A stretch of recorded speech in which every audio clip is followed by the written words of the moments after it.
खबरदार, अगर आप रात के वक्त ये कहानी सुन रहे हैं तो अपने आसपास का जायजा जरूर ले लें। रात के 2 बजे मेरी आंख खुली तो सामने 50 साल पुरानी कब्र से निकले हुए मुर्दे का गलता हुआ हाथ मेरी गर्दन पर था और इसके मुंह से खून और काली मिट्टी गिर रही थी। चलिए शुरू करते हैं हिस्सा 2। अस्पताल से आने के बाद मैं सोच रहा था कि खेल खत्म हो गया, लेकिन असली डायन और खबीस रूहें तो मेरे पीछे मेरे घर तक पहुंच चुकी थी। इसी रात ठीक 2 बजे मेरे कमरे के अंदर से शदीद बदबू आने लगी, जैसे किसी की गलती हुई लाश मेरे पास रखी हो। मैंने डरते डरते लाइट ऑन की। लाइट ऑन होते ही मेरी चीख निकल गई। दीवार के साथ 50 साल पुरानी कब्र से निकली हुई काली बदरू उल्टी चिपकी हुई थी। इसके बाल जमीन तक लटक रहे थे, नाखून 6 इंच लंबे जंग आलूद थे और उसकी आंखों की जगह सिर्फ तो कोयले जैसे गड्ढे थे। इस बदरू ने छत से सीधा मेरे ऊपर छलांग लगाई। इसके वजन से मैं जमीन पर गिर गया। इसने अपने लंबे नाखून मेरी छाती में गाड़ दिए। दर्द के मारे मेरी चीखें पूरे मोहल्ले में गूंजने लगी। इसका सड़ा हुआ चेहरा बिल्कुल मेरे चेहरे के सामने था और इसके मुंह से गर्म काला खून मेरे चेहरे पर गिर रहा था। इसने एक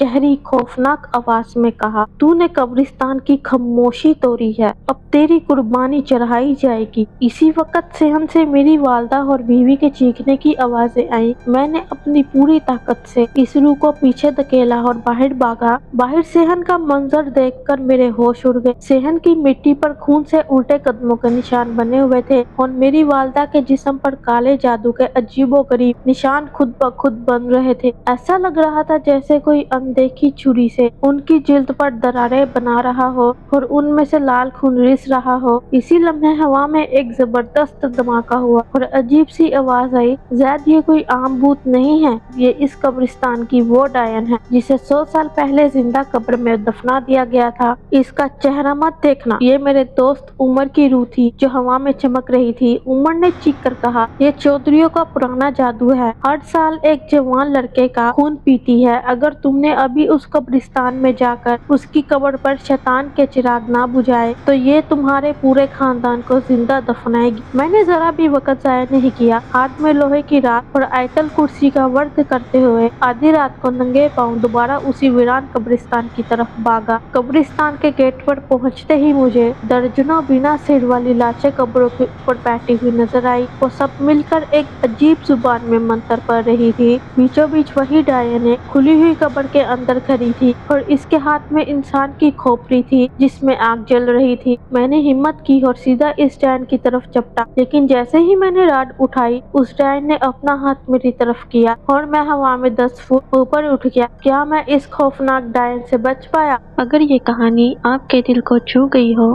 तो वीडियो को लाइक जरूर करें। ऐसी ही मजीद दिलचस्प कहानियों के लिए चैनल पर विजिट करें और सब्सक्राइब करना ना भूलें। अगली वीडियो तक के लिए अल्लाह हाफिज।